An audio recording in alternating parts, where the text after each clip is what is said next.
আগের ব্লগে আমি শেষ করেছিলাম জম্মু রেল স্টেশনে। রাতে আমরা ওখান থেকে একটা গাড়ি নিয়ে চলে এসেছিলাম কাটরা, আর গাড়ি ভাড়া নিয়েছিল হচ্ছে মাত্র 1550 টাকা। Good morning from Katra.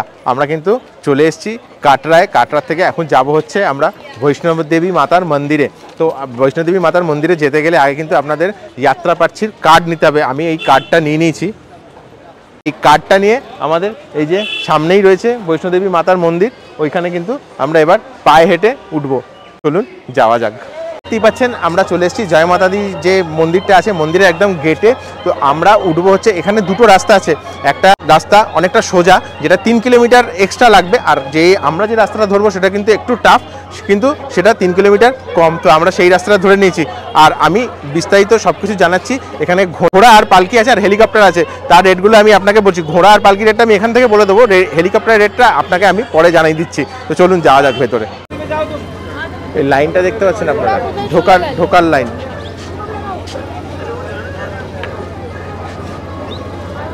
আচ্ছা, আমরা কিন্তু ভেতরে ঢুকে পড়েছি। আর এখানে কিন্তু মানে ক্যামেরা অ্যালাউ করছে না এনারা। মানে বাইরে যে গার্ড আছে, সিআইএসএফ বা কি আছে আমি দেখলাম না, তো ওরা আটকে দিচ্ছে। তো আমি ক্যামেরার ব্যাগ জমা দিয়ে এসেছি। মোবাইল থেকে যেটুকু হচ্ছে আমি সেটুকুই করার চেষ্টা করছি। আচ্ছা, এইটা আপনারা দেখতে পাচ্ছেন, তার ট্র্যাক তারাকোটে মার্ক এইদিকে, আর এইদিকে চলে যাচ্ছে সোজা হচ্ছে বৈষ্ণোদেবী রাস্তা। সামনে দেখতে পাচ্ছেন পালকি আর পিঠুর প্রিপেড কাউন্টার বুকিং। তো এখান থেকে আমি পালকির একটা করব মায়ের জন্য। কিন্তু অলরেডি যাত্রা শুরু করে দিয়েছি জয় মাতা দির উদ্দেশ্যে। জয় মাতা দি বলিয়ে সবাই এবার বলুন জয় মাতা দি। যাত্রা শুরু করার জাস্ট ফার্স্টে এইখানে একটা দেখতে পাচ্ছেন মহাদেবের মূর্তি, দেখে মনটা একদম শান্ত হয়ে গেল। আর এইদিকে রয়েছে জয় মাতা দি, সুন্দর একটা দোকানের মতো রয়েছে, কিন্তু এনারা বলছেন যে জাস্ট একটা মন্দির। তো চলুন সামনে যাওয়া যাক। এইরকম অদ্ভুত সুন্দর দৃশ্য এই রাস্তার মধ্যে পড়বে, আমরা এগিয়ে যাব। আসুন, এইখানে এই মন্দিরের দিকে আমরা মন্দিরের পথে যাচ্ছি আর কি। তো রাস্তার সাইডে প্রচুর এসব শপিংয়ের দোকান রয়েছে, খাবারের দোকান রয়েছে, বিভিন্ন টাইপের সব দোকান এখানে রয়েছে। আর আমরা সামনেই হচ্ছে বানগঙ্গা। তো আমরা এই বানগঙ্গার সামনে দাঁড়াবো। আচ্ছা, বানগঙ্গার আমরা চলে এসেছি। বানগঙ্গার কাছে বানগঙ্গার এই প্রাচীন মন্দির রয়েছে, এখানে বানগঙ্গা প্রাচীন মন্দির। আর তার পাশেই রয়েছে তুলসী ভোজনালয়। খাওয়া দাওয়া কিছু হয়নি, তো এখানে ব্রেকফাস্টটা আমরা করব। আর তার সাথে আমি জাস্ট আপনাদের একটা কথা বলবো, এই পাশে রয়েছে হচ্ছে আপনাদের এই বানগঙ্গা। এখানে কিন্তু সবাই স্নান করে মাতা রানীর মন্দিরে যায়।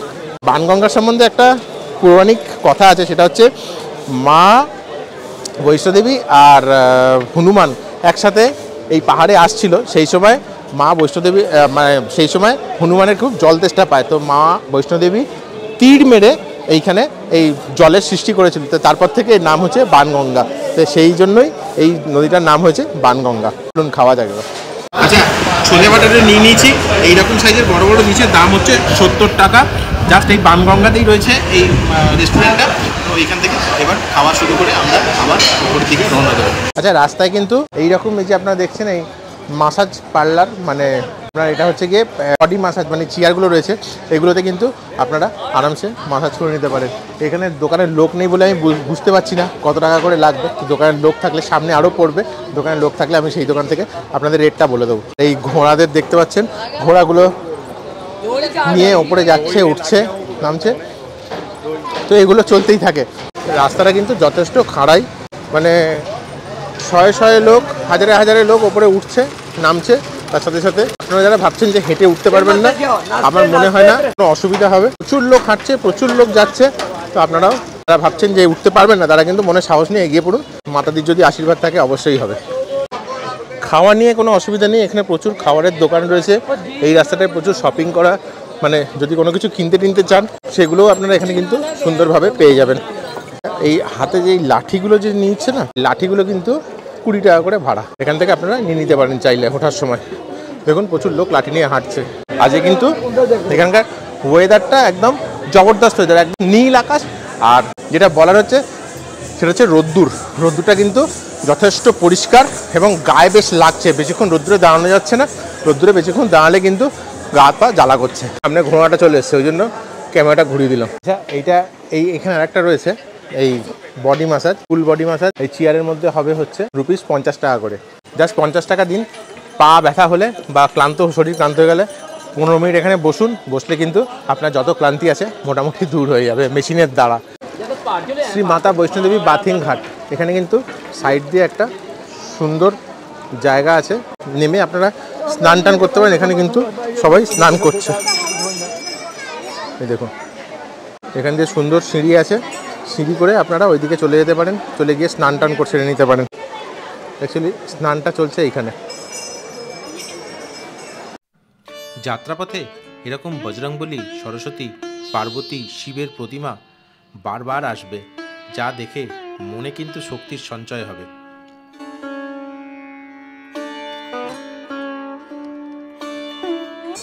আচ্ছা এই একটা সাদা রঙের বিল্ডিং দেখা যাচ্ছে, মানে এই মন্দির দেখা যাচ্ছে, এটা কিন্তু অর্ধকুমারী, ঠিক আছে। এই অবধি হচ্ছে নিচ থেকে 7 কিলোমিটার, এরপরে কিন্তু আরও 7 কিলোমিটার যাত্রা আমাদের অতিক্রম করতে হবে, তবেই আমরা কিন্তু মাতা রানীর দর্শন পেতে পারবো। আর এইখানে কিন্তু আমার ওয়াইফ আর ফোনাটা কিন্তু পুরো বসে পড়েছে, ওরা আর হাঁটতে পারছে না। চলো, এসে গেছে, হেঁটে হেঁটে উঠছে এবার। প্রথম দর্শন মন্দির শ্রী চরণ পাদুকা। এই মন্দিরে কিন্তু মাতার চরণ পাদুকা রাখা আছে, এখানে এই ইতিহাসটা লেখা আছে। একবার যারা চান তারা কিন্তু একবার পজ করে দেখে নিতে পারেন। দেখুন এই যে মেসেজ চলছে, 2 কিলোমিটারও উঠতে পারেনি, তার মধ্যে 50 বার বসেছে, বসে এখন চলে এসছে মাসাজ নিতে, পায়ের মধ্যে মাসাজ নিচ্ছে। তার মধ্যে 50টা ঘোড়াওয়ালাকে জিজ্ঞেস করা হয়ে গেছে। প্রথমে বলেছিল যে হেঁটে হেঁটে উঠবো, এই করবো ও করবো, এখন 50 বার ঘোড়াওয়ালাকে জিজ্ঞেস করছে, মাদ্রাসা থেকে কোনো ঘোড়াওয়ালা আর যেতে চাইছে না, এখন মাসাজ নিচ্ছে। চলার পথে এরকম অজস্র পানীয় জলের কিন্তু সুব্যবস্থা রয়েছে, সুতরাং জল নিয়ে কিন্তু আপনাদের কোনো রকম চিন্তাভাবনা করার কোনো দরকার নেই। রাস্তায় চলার পথে অসংখ্যবার এই কাটরা শহরটাকে ওপর থেকে দেখা যাবে, যা অতুলনীয়।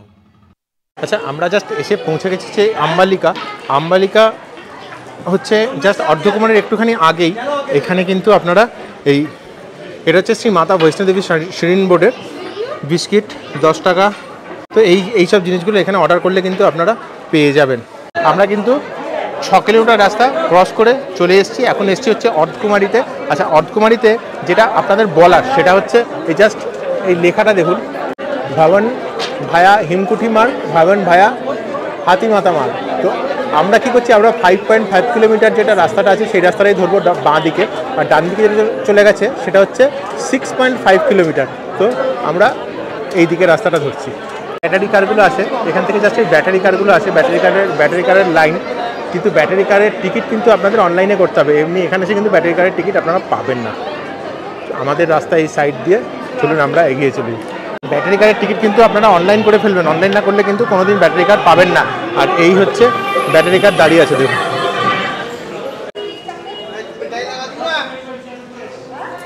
এখানে বাঁদরগুলোকে কলা খাওয়াচ্ছে, দেখুন এই ভদ্রলোক, ওই দেখো ওইটাকে দিচ্ছে। আমরা যে এই হেমকুটি মার্গ রাস্তাটা নিয়েছি, এই রাস্তাটা দিয়ে কিন্তু সোজা একদম মায়ের মন্দিরে চলে যাওয়া যায়। এখান দিয়ে কিন্তু অর্ধকুমারী রাস্তাও আছে, অর্ধকুমারী না গেলেও আপনাদের চলবে। আপনারা যদি চান যে অর্ধকুমারী না গিয়ে একদম সোজা মায়ের মন্দিরে সাক্ষাৎ যাবেন, তো আপনারা ডাইরেক্ট সেইখানে চলে যেতে পারেন। আমরা কিন্তু ডাইরেক্ট মায়ের মন্দিরেই যাবো অর্ধকুমারী ছেড়ে, কারণ অর্ধকুমারী যেতে গেলে আবার অনেকটা হেঁটে অর্ধকুমারী যদি এসে আবার মায়ের মন্দির ওখান থেকে যেতে হবে, তার থেকে আমরা ডাইরেক্ট মায়ের মন্দিরে যাচ্ছি। চলুন। সারাক্ষণ কিন্তু এখানে মায়ের গান চলছে, সারাক্ষণ, মানে এই যে স্পিকারগুলো রয়েছে ওই স্পিকারগুলো দিয়ে কিন্তু সারাক্ষণ গান বাজতে থাকছে। আচ্ছা এই যে রাস্তাটা রয়েছে ওয়ে টু ভবন আর হেমকুটি মার্গ, এই হেমকুটি মার্গে যে রাস্তাটা রয়েছে এই রাস্তাটা সোজা চলে গেছে হচ্ছে মায়ের মন্দিরের দিকে। আর এই দিকে যে রাস্তাটা, এই সামনের থেকে, এই সামনে যে মোড়টা রয়েছে এখান থেকে ডান দিকে যে রাস্তা গেছে, এই রাস্তাটা কিন্তু অর্ধকুমারের দিকে গেছে।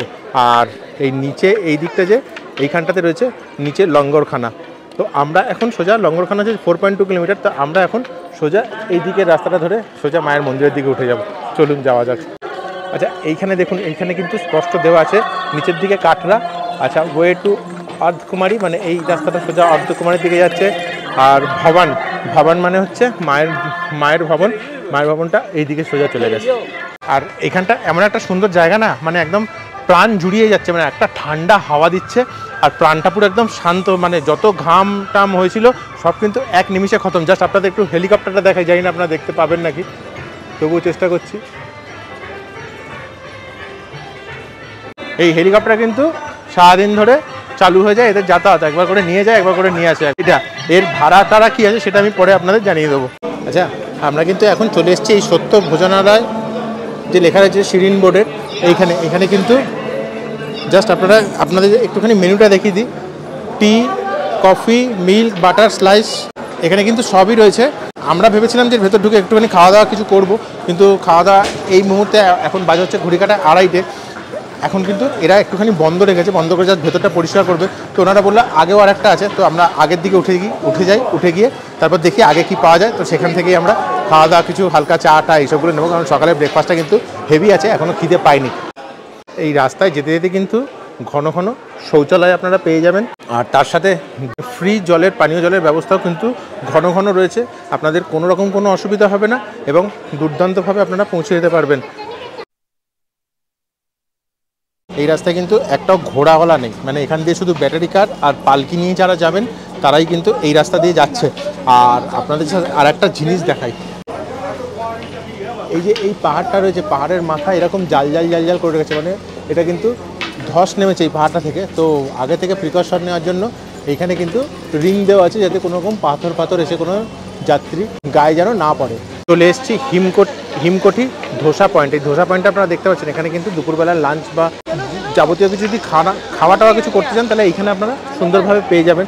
আর এই দিকে দেখতে পাচ্ছেন ভোজনালয় হিমকোটি, তো এখানেও দেখুন মানুষজন সব বসে দুপুরবেলার লাঞ্চ সারছে। যেরকম আপনাদের আমি আগে দেখেছিলাম 8 টাকা করে চা, 15 টাকা করে কফি, এখানেও কিন্তু সেম ওই শিরিন বোর্ডেরই সব কিছু। আপনারা চাইলে এখানে এসে কিন্তু খাওয়া দাওয়া করতে পারেন। আর পেছনে রয়েছে আমার এই জলের কাউন্টার, আরও ওয়াটার, তো আপনারা জল সর্বদা পেয়ে যাবেন রাস্তায় হাঁটতে হাঁটতে। মুখে চোখে ক্লান্তির ছাপ দেখতেই পাচ্ছেন। আচ্ছা, পেছনে কিন্তু দেখা যাচ্ছে মাতা বৈষ্ণোদেবীর মন্দির। এই ফার্স্ট আমরা এই মাতা বৈষ্ণোদেবী ভবনটাকে আমরা দেখতে পেলাম। আর এখান থেকে জাস্ট মাত্র 1 কিলোমিটার আমাদের হেঁটে যেতে হবে। চলুন যাওয়া যাক এবার, যত তাড়াতাড়ি শীঘ্র সম্ভব আমরা ওইখানে পৌঁছে আবার ক্যামেরা ধরছি।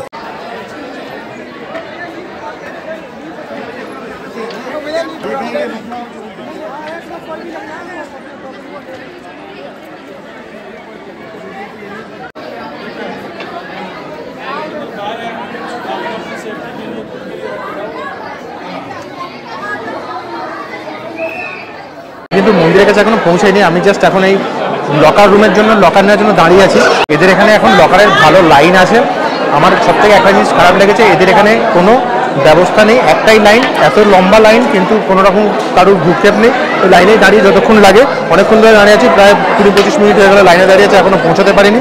তো আমি এখন এখানে মোবাইলগুলো সব জমা দিয়ে দেবো, জমা দিয়ে মন্দিরে যাব, কারণ মন্দিরের ভেতর মোবাইল অ্যালাউ নেই, আপনারা নিশ্চয়ই জানেন। তো সেই মন্দির থেকে এসে আবার আমি ভিডিওটা ধরবো। ঘড়ির কাটায় কিন্তু এখন বাজে হচ্ছে 10টা 15। আমরা পুজো দিতে ঢুকেছিলাম হচ্ছে 5টার সময়।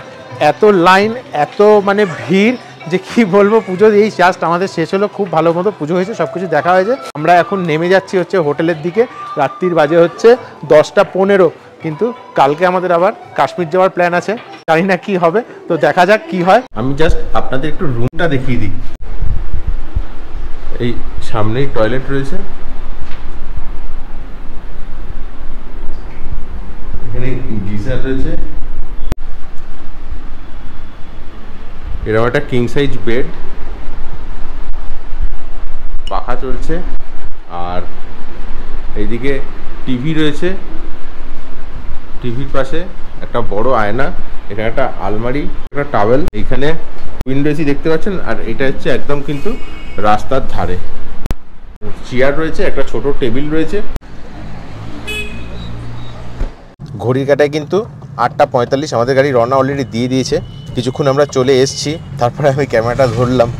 কালকে রাত্রি পৌঁছতে কিন্তু লেগে গেছে প্রায় 3:30। এই 9:45-র মধ্যে আমরা গাড়ি দিয়ে হোটেলওয়ালাকেই বলে দিয়েছিলাম, গাড়ি ওনারা দিয়ে দিয়েছেন। তো সেই গাড়ি করেই আমরা এখন যাচ্ছি শ্রীনগর। গাড়ি ভাড়া নিচ্ছে হচ্ছে 7,000 টাকা। কাটরা থেকে কিন্তু বাস সার্ভিস নেই, আমি প্রচুর খোঁজ করেছি। গাড়ি আমাদের ছেড়ে দিয়েছে অলরেডি, এর দিকে যাচ্ছে, কাশ্মীরের দিকে আমরা রওনা দিয়ে দিয়েছি। কাটরা কাটরা থেকে বেরোনোর পর যতক্ষণ এই হাইওয়েতে উঠলাম, হাইওয়েতে ওঠার পরে কিন্তু রাস্তাঘাট নিয়ে কিন্তু কোনো কথা হবে না, মানে একদম দুর্দান্ত রাস্তা, দুর্দান্ত, মানে একদম মাখনের মতো। জাস্ট আপনাদের দেখাই একটুখানি রাস্তা।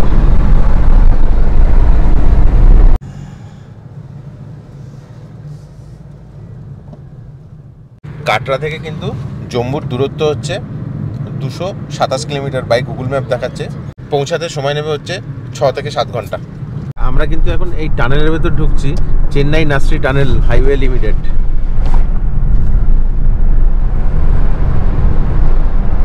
দুর্দান্ত, অসাম ফিলিং, দারুণ লাগছে। আচ্ছা, এই টানেলটা কিন্তু 9 কিলোমিটার লম্বা, পুরো 9 কিলোমিটার রাস্তা আমরা এখন অতিক্রম করব এই টানেলের ভেতর দিয়ে। মানে আমি তো জীবনে কোনোদিন এরকম এত বড় লম্বা টানেল দেখিনি। আপনারা কেউ দেখে থাকলে অবশ্যই আমাকে মেসেজ করে জানাবেন। চলুন যাওয়া যাক। 9 কিলোমিটার এই রাস্তাটা কিন্তু এবার শেষ। এবার আমরা কিন্তু আবার দিনের আলোয় পৌঁছচ্ছি। এতক্ষণ মনে হচ্ছিল রাত্রিরে রয়েছি, আলো জ্বলছিল। তো আপনারা দেখতেই পেলেন, এই জাস্ট আমরা 9 কিলোমিটার রাস্তা কমপ্লিট করলাম। দুর্দান্ত, অসাম ফিলিং।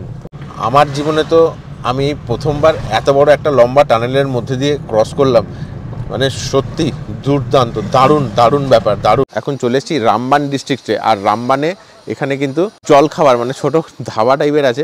তো আমি ড্রাইভার সাহেবকে বলেছিলাম যে আমাদের একটা ভালো, যেখানে সস্তা অথচ কিন্তু ভালো খাবার দেওয়ার জন্য যে জায়গাটা সব থেকে ভালো হবে সেই জায়গাটায় দাঁড় করাতে। তো ওই যে যজ্ঞ বিষ্ণুই ধাবা। ব্রেকফাস্ট করে নেওয়া যাক। এখন ঘড়ির কাঁটায় কিন্তু বাজছে হচ্ছে 10:30। সকালবেলা যখন আমরা বেরিয়েছিলাম তখন কিন্তু রৌদ্রোজ্জ্বল দিন ছিল। এখন কিন্তু আস্তে আস্তে আকাশে মেঘ আসছে, পুরো মেঘে ভর্তি হয়ে যাচ্ছে। এবার কখন যে বৃষ্টি নামবে কিছু বোঝা যাচ্ছে না। চাই কি যে যাতে কাশ্মীরে গিয়ে যাতে আমরা রৌদ্রোজ্জ্বল দিনগুলো পাই, কিন্তু আমি বুঝতে পারছি না কতটা পাবো আমরা। গরম গরম রুটি, সবজি মানে ফুলকপির সবজি, দাম কিন্তু 80 টাকা, মানে 10 টাকা করে রুটি, আর এই সবজিটা 60 টাকা প্লেট, 80 টাকা নিয়েছে। সকালবেলা ব্রেকফাস্ট, কোনো তেল ঝাল নেই, একদম শুকনো রুটি আর এই তরকারি দিয়ে বেশ মুখরোচক, ভাল লাগছে খেতে, খিদের মুখে ভাল লাগছে। আচ্ছা, রাস্তায় কিন্তু জ্যাম রয়েছে, আপনারা দেখতেই পাচ্ছেন। ঠান্ডা কিন্তু সেরকমভাবে অনুভূত হচ্ছে না এখানে। তার কারণ হচ্ছে আমরা এখনও খুব একটা বেশি পাহাড়ের ওপরে যাইনি, তবে দূর থেকে কিন্তু বরফ, মানে চূড়াগুলো যে বরফ পড়ে রয়েছে সেইটা কিন্তু অলরেডি আমাদের এখানে মানে আমরা দেখতে পেয়ে গেছি। কিন্তু এখন কিন্তু সেই বরফটা উধাও ইন দ্য সেন্স, মানে সেই পাহাড়গুলোকে আমরা ছেড়ে চলে এসেছি, আরও এগিয়ে যাচ্ছি। এখন কিন্তু কোনো পাহাড়ের মাথায় সেরকম বরফ দেখা যাচ্ছে না। সামনে একটা সুন্দর ওয়াটারফলস। একটা জিনিস আমার পার্থক্য যেটা মনে হলো সেটা হচ্ছে কিন্তু এই যে শিলিগুড়ি থেকে যখন আমরা গ্যাংটক বা দার্জিলিং যাই, সেইখানে যে পাহাড়গুলো থাকে সেগুলো কিন্তু অনেক গায়ে এবং টানগুলো কিন্তু অনেক ছোট ছোট। আর এইখানে যে পাহাড়গুলো রয়েছে সেই পাহাড়গুলো কিন্তু বেশ দূরে, একটা পাহাড় থেকে আরেকটা পাহাড়ের ডিস্টেন্স কিন্তু অনেকটা। আর রাস্তা যেগুলো রয়েছে সেগুলোর টানগুলো কিন্তু অনেকটা করে টান নিয়েছে। এইটা কিন্তু আমার মনে হয়েছে। জানি না আপনারা যারা এসছেন তাদের কাছে একটা মতামত আমি জানতে চাইবো যে তাদের কীরকম মনে হয়েছে। আমার কিন্তু এই জিনিসটা মনে হচ্ছে যে দূর থেকে যে গাড়িগুলো যাচ্ছে আপনারা দেখতে পাচ্ছেন হয়তো, এগুলো কিন্তু দেখুন শিলিগুড়ি গ্যাংটকে কিন্তু চট করে দেখা যায় না। এই বিশ্লেষণটা আমার এখন অবধি মনে হয়েছে। বানিহাল রেল স্টেশন, এই সেই বানিহাল রেল স্টেশন যেখান থেকে আগে ট্রেন বানিহাল টু শ্রীনগর অবধি ট্রেন চলাচল হতো, কিন্তু এখন এই বানিহাল স্টেশন থেকে আরও কিছুটা পেছনে চলে গেছে, এখন সাঙ্গালদান অবধি ট্রেন যাতায়াত করছে। একদম এই সামনে রাস্তা রয়েছে আর সামনে পাহাড়ের ওপরে হালকা হালকা বরফ, ভিউগুলো দেখুন দুর্দান্ত, মানে দারুণ লাগছে। আর এইখানটা কিন্তু বেশ ঠান্ডা রয়েছে। পাহাড়ে বরফ এইবার কম পড়েছে, আর ডিসেম্বর থেকে বরফ যদি পড়তো ডিসেম্বর বা জানুয়ারিতে, তাহলে কিন্তু এখন এইসব পাহাড়ের চূড়াগুলো একদম পুরো বরফে ঢেকে থাকতো। আর রাস্তাটা দেখে তো আমার মনে হচ্ছে পুরো আমি যেন সত্যিই যে স্বর্গরাজ্য আছে সেই স্বর্গরাজ্যে রয়েছি। আর টানেল এখানে এত বেশি, এখন এত টানেল হয়ে গেছে যে দারুণ লাগছে, দারুণ, মানে খুব তাড়াতাড়ি সব জায়গায় পৌঁছে যাওয়া যাচ্ছে। বানিহাল কিন্তু জম্মুর মধ্যে, আর एरपर থেকে কিন্তু আমরা শ্রীনগরে ঢুকবো আর কি। अब इस पहाड़ को क्रॉस करके फिर श्रीनगर आए। कौन सा पहाड़ वो सामने? हाँ আচ্ছা সামনে যে পাহাড়টা রয়েছে এই পাহাড়টা আমরা যেই ক্রস করে যাব তখনই কিন্তু আমরা শ্রীনগর ঢুকে যাব। সুন্দর রাস্তা, দারুণ দারুণ, মানে অসম ভিউ, অসম।